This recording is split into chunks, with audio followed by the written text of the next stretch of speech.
Alright, in this video today we're going to be reviewing two-step equations. We're not going to look at the equations in your typical format. We may look at it in a way that your variables might be turned around, your equation might be turned around, just to make sure we're all on the same page before we start multi-step. So the first thing I want to talk about is your inverse operations. Now, inverse operations mean the opposite. That means how do you undo addition? How do you undo subtraction? Because we're going to work backwards in our equation in order to solve the variable that is unknown. So when I'm looking at my operation and I'm looking at addition, so if I have addition, my inverse is going to be subtraction. Just like if I have subtraction, my inverse is going to be addition. Alright, so the same thing is going to happen with multiplication. If I have multiplication, the inverse is division. If I have division, the inverse is multiplication. So these inverse operations are what is going to undo those pieces. Okay, so we're going to work backwards.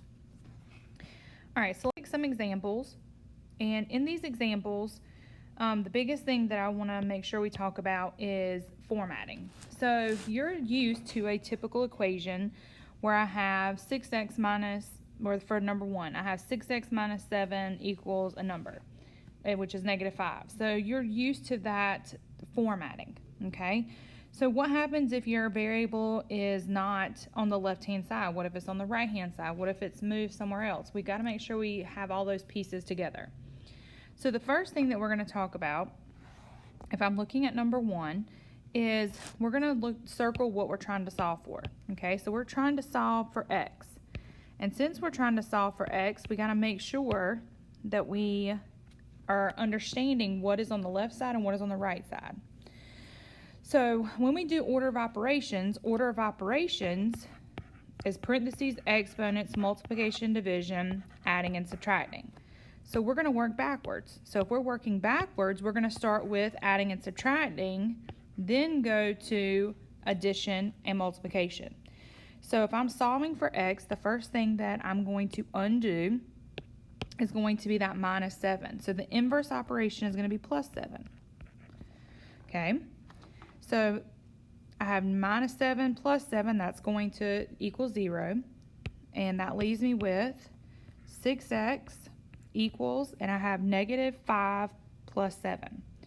So -5 plus 7 is going to give me +2. And now I have 6 times x. So we're solving for x again, getting x by itself. So if I have multiplication, I'm going to divide. So this is going to turn into divided by 6.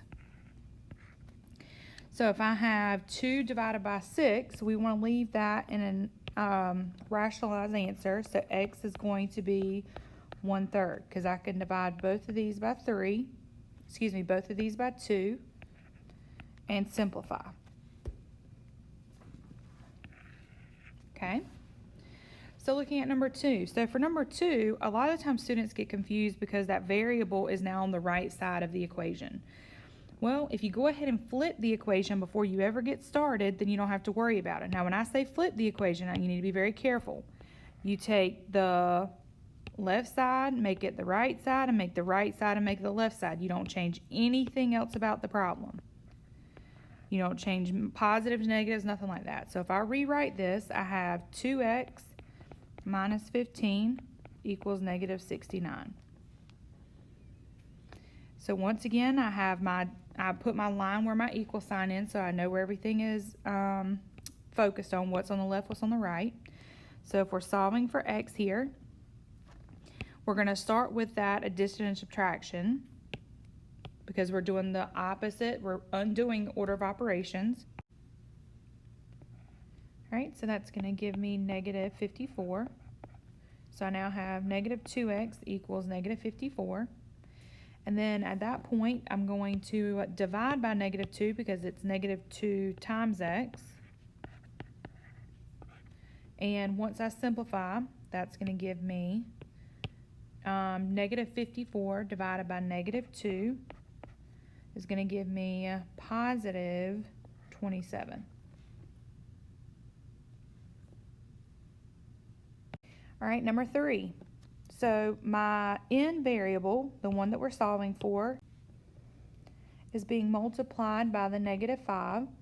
But regardless, we still have to do our adding and subtracting first. So when I'm looking at this example, I'm not going to focus on the -5n because that's last, that's multiplication. So what I am going to focus on is going to be this plus 12. Now, I know it's plus 12 because there's nothing in front of it, so it's automatically positive. So if I have positive 12 or plus 12, the inverse of that is going to be minus 12. So we're going to subtract 12 on both sides. A common mistake the students make is they forget to bring down that -5 in. That -5 belongs with the 5. It belongs with the n, so they all have to come down together. So -48 minus 12 is going to put me at -60. We're going to divide now because this is -5 times n. So we're going to divide by -5. And n equals 12. Now, I'm going to finish going through these examples, but I am going to show you how to check yourself using a graphing calculator. We will be using Desmos since some of you are virtual, and we'll go from there. All right, so number 4. A lot of the times when we have a problem like this with division, students don't know how to handle this minus in the front. Now, what I do, the minus does not apply to the numerator and the denominator. So we don't write it like this. We don't write -h divided by -5 because a negative divided by negative would turn positive, and that's not what we want to happen. So what we're going to do is we're going to apply the negative. Always apply it to the denominator because that's what you're going to wind up multiplying by. So if I rewrite it, I have h divided by -5 equals -1. Now, in this particular situation, in this particular problem, we do not have addition and subtraction. So we can go ahead and undo that division. Well, the inverse of division is going to be multiplication. So we're going to multiply my entire left side and my entire right side by -5.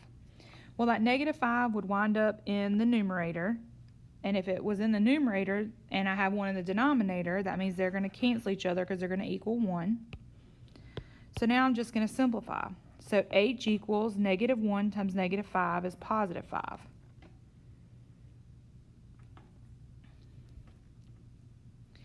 All right, so for number 5, first thing, I'm solving for t. So we're going to undo plus 2. We're going to undo plus 2 by subtracting 2. Bring down that -9t. That's going to give me 54. We're going to divide by -9. And t equals -6. All right, and my last example here, again, I have my variable on the right-hand side, which is fine. There's no issue with it being on the right-hand side, but I can go ahead and flip it around if I feel like the formatting is going to help me in processing the problem. So if I flip this around, I have b divided by 2 minus 3 equals -9.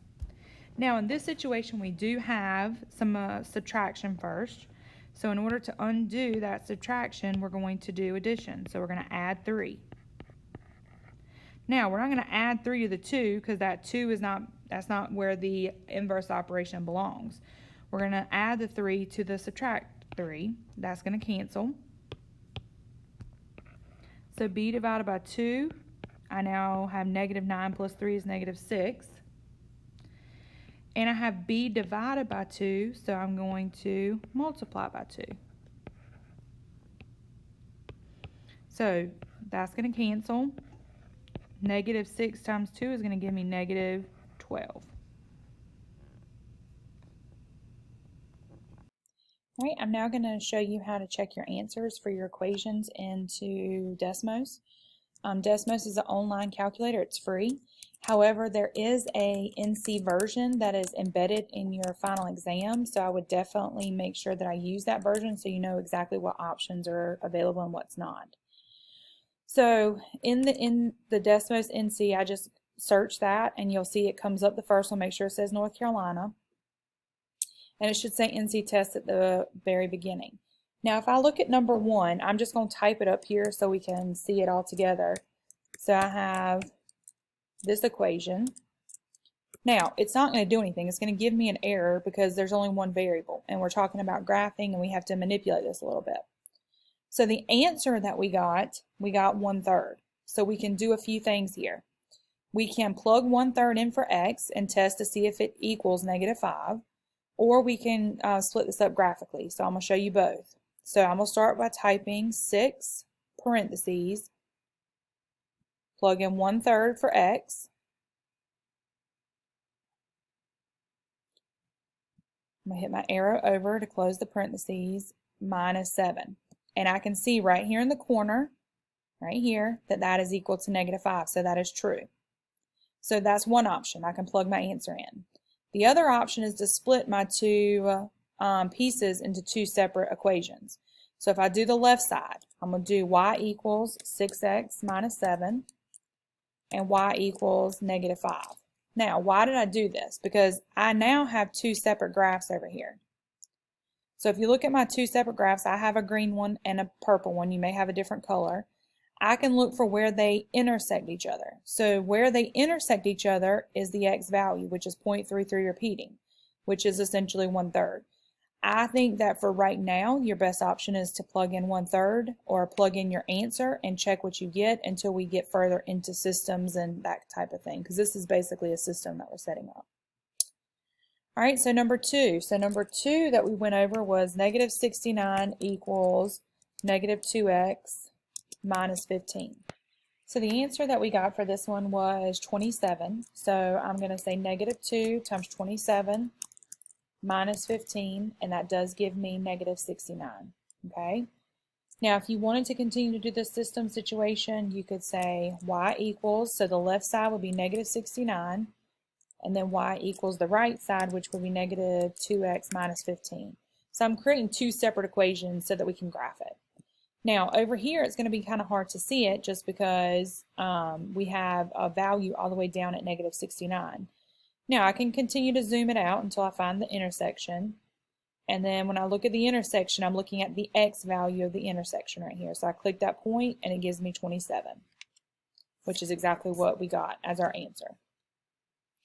So from this point further, you can always plug your answer into Desmos to check your answer, but you still need to submit your work.